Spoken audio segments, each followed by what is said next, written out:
Back with a follow-up video of the Westinghouse WGen 7500 dual fuel generator. I've got about a year and a half ownership of this, and so far it has run just about perfect on all aspects. Had no trouble with it at all.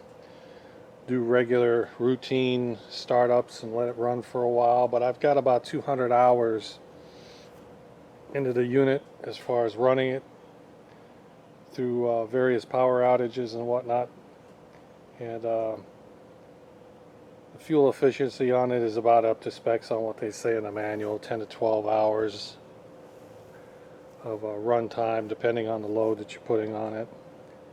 And I guess I'll just take this quick moment to mention that everybody who's been messaging me about the electronic start feature, they're worried about, when the battery dies, what happens. Well, the unit will still start, but you have to have the battery connected whether it's dead or alive.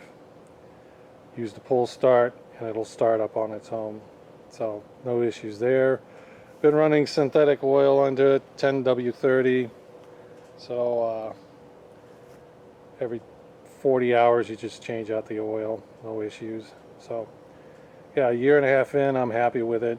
And probably next year I'll do another follow-up video and let you know as it's coming towards its third year, because it does have a 3-year warranty or a 1,000 hour runtime. So as we're heading on to the third year, I'll post another video on how it's performing at that time. But so far, year half in, it's been working perfectly. That's about all I can say for now. Until next time, later.